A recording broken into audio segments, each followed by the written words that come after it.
They say betrayal cuts the deepest when it comes from family.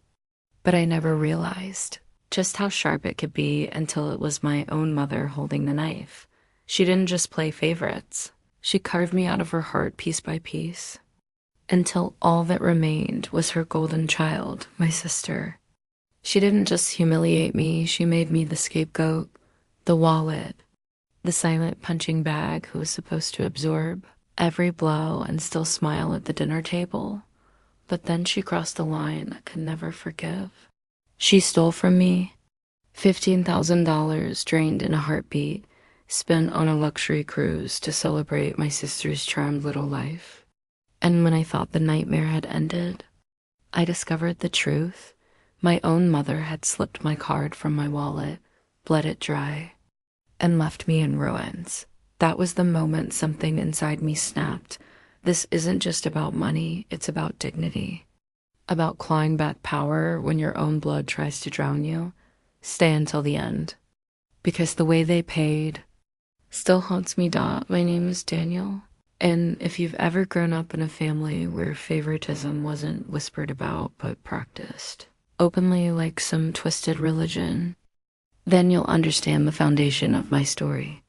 In my house, favoritism wasn't speculation, it was law, enforced with a smile from my mother, Linda, and flaunted proudly by my younger sister, Melissa. Melissa was the crown jewel. According to my mother, she was flawless, beautiful, charming, destined for greatness.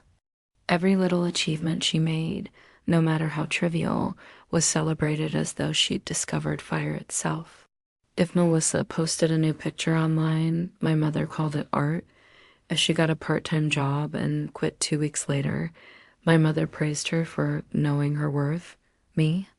I was the support beam, the mule, the one expected to stand in the shadows, provide stability, and never complain. If Melissa was the princess, then I was the servant keeping her castle standing. It got worse after my father died when I was 16.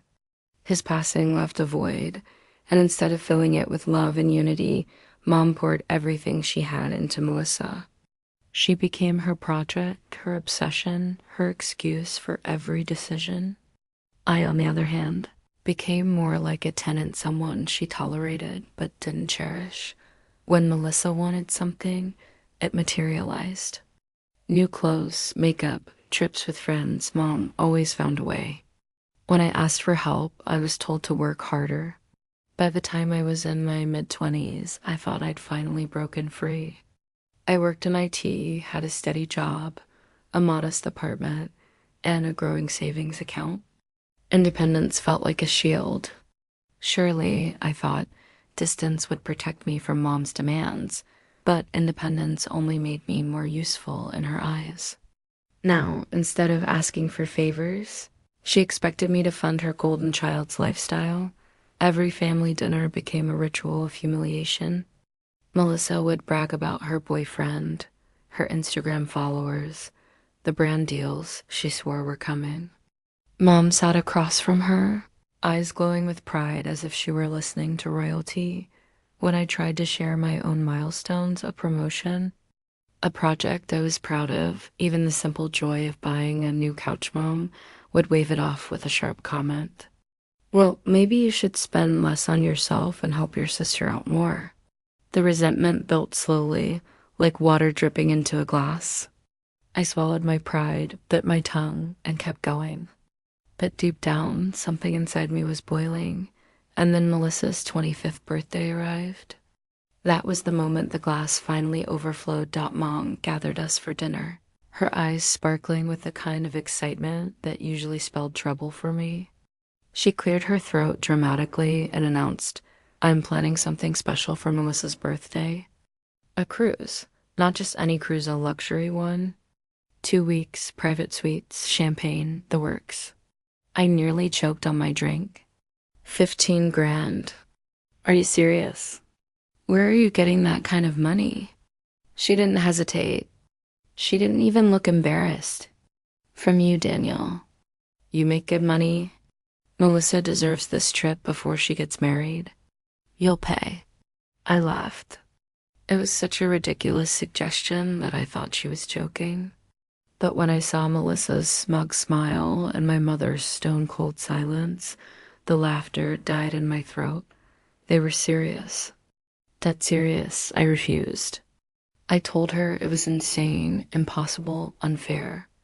But saying no in my family was like challenging gravity. The weeks that followed became a nightmare of emotional manipulation, guilt trips, shouting matches, midnight calls filled with accusations. You're selfish. You owe us after everything we've done. Don't you love your sister? Melissa chimed in too, her voice syrupy sweet over the phone. It's just money, Danny. Stop being dramatic. Don't you want me to be happy? By the time the cruise was booked, my decision no longer mattered. My mother had already gone behind my back, contacted the agency, and put the deposit down on my card. I didn't agree to it. I didn't authorize it. But in my family, it wasn't a request anymore, Dot. It was a decree. The day of the cruise departure still burns in my memory like an open wound. Melissa strutted onto the ship in her designer swimsuit, phone held high, filming every second for her Instagram story. She clinked glasses of champagne with her friends while the ocean sparkled behind her. Meanwhile, I stared at my phone screen, at the gaping red hole in my bank account, $15,432. It wasn't just numbers. It was rent. It was savings. It was security all gutted for a celebration I hadn't agreed to. I drove to Mom's house, gripping the steering wheel so tightly my knuckles went white. When she opened the door, I shoved the credit card statement at her, my voice shaking. Why would you do this to me? That's my money. I didn't agree to this. She didn't blink. She didn't even try to look guilty. You'll survive, she said coolly, like it was the most reasonable thing in the world. You're single. No kids. No responsibilities. Melissa deserves a once-in-a-lifetime experience. You can always make more money. Her words slammed into me, harder than any insult ever could. In that moment, I realized something terrifying. I wasn't her son anymore. I wasn't family. I was a resource, a walking, talking bank account. I left shaking, unable to process the betrayal. But it didn't stop there. 2 weeks later, Melissa returned home tanned and smug, her phone full of filtered sunsets and expensive cocktails. She bragged about spa treatments, about living her best life, about how she deserved every second. And then, just as I was starting to stitch together the hole in my finances, new charges began to appear. Strange, massive charges, luxury handbags, jewelry stores, hotel stays in the city, thousands of dollars draining in just a matter of days. I froze my card in a panic and called the bank. My voice cracked as I begged them to trace the purchases. The answer left me cold. The charges weren't random. They weren't fraud from strangers. They had been made by someone very close to me, someone who had memorized my card details, someone who had slipped into my wallet when I wasn't looking. Mom, my own mother, had stolen from me again. I stormed into her house one more time, fury boiling just under the surface. Where's my card? I demanded, every word laced with rage. She didn't look up from the television. She shrugged, casual, dismissive. I used it, so what? Don't you want your family to be comfortable? You're so ungrateful. Ungrateful. That word echoed in my skull like a curse. She had stolen thousands from me, sabotaged my stability, and somehow twisted it into my fault because I didn't worship at the altar of Melissa's happiness. Melissa giggled from the couch, sipping soda like it was the funniest thing in the world. Chill, Danny. It's just money. You act like she killed someone. But something had died right there. In that living room, the last piece of me, the obedient son who swallowed his pride. The forgiving brother who let insults slide was gone. In his place, silence bloomed. Cold, patient, and sharp. because I finally understood this wasn't about money. It never had been. This was about respect, about dignity, about survival. And if my mother and sister thought I was just a wallet they could bleed dry, they were about to learn what happens when the wallet fights back. I didn't scream. I didn't argue. I didn't slam the door. I walked out quietly, carrying nothing with me but the seed of something new. I didn't scream. I didn't argue. I walked out of that house with a calmness that unsettled even me. Rage can be loud, but revenge? Revenge is quiet. The first thing I did was practical. I reported the theft to the bank, canceled my cards, and opened new accounts under strict security measures. But I didn't stop there. Every statement, every fraudulent purchase, every Instagram story Melissa posted with her new bags or vacay vibes, I documented all. Screenshots, receipts, timestamps. Evidence meticulously arranged in folders on my laptop. But here's the thing. Financial reimbursement wasn't enough. Money could be replaced. My dignity couldn't. They needed to feel what I felt: cornered, stripped, powerless. So I waited. Weeks passed, and Melissa delivered her next announcement with theatrical flair. She was engaged. Of course, Mom's eyes lit up with dollar signs. She wanted a wedding that would make people talk. A wedding so extravagant it would set Melissa apart. And who was expected to pay for this circus? Me, naturally. That's when the plan crystallized. I started with the wedding venue Melissa bragged about, booking an exclusive estate outside the city. I contacted the manager directly. Using the very charges Mom had made with my stolen card, I filed disputes with the bank. Fraudulent transactions. Unauthorized usage. The bank sided with me quickly, flagging every big purchase made in my name. The cruise. The handbags. The designer jewelry. Even the hotel stays. One by one, the transactions were clawed back. That meant Melissa's fully paid bookings were suddenly in limbo. The venue called, demanding alternate payment. The decorator pulled out after a bounced check.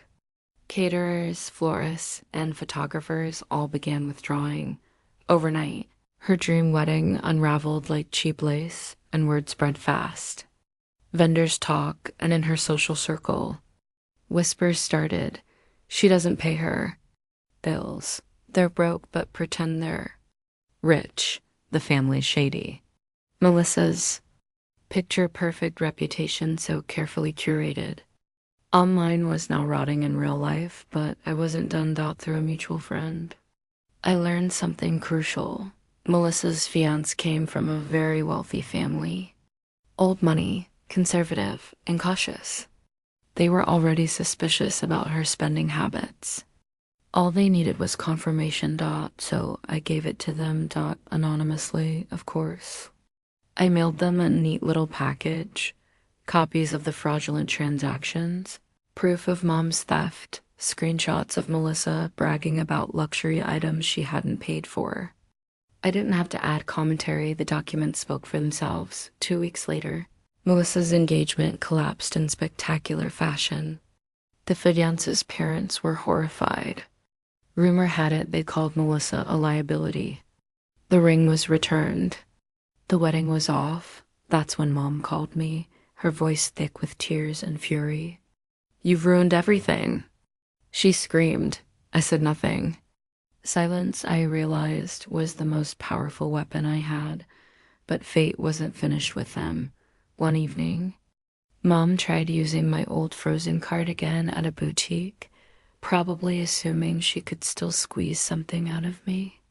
When the card was declined, she threw a tantrum, berating the staff, insisting she was entitled to shop because her son was paying. Security intervened. Police were called. And the real kicker came out. Mom wasn't just living on stolen money. She already had multiple debt collectors circling her. This little public meltdown only made things worse. Melissa, stripped of her fiancé's wealth and her social reputation, turned back to Mom for support. But Mom had nothing left to give. The creditors were circling, the bank accounts frozen, the credit cards maxed out. They had built their little empire of entitlement on my back, and now it was crumbling into dust. I didn't have to touch them again. They were doing the rest themselves.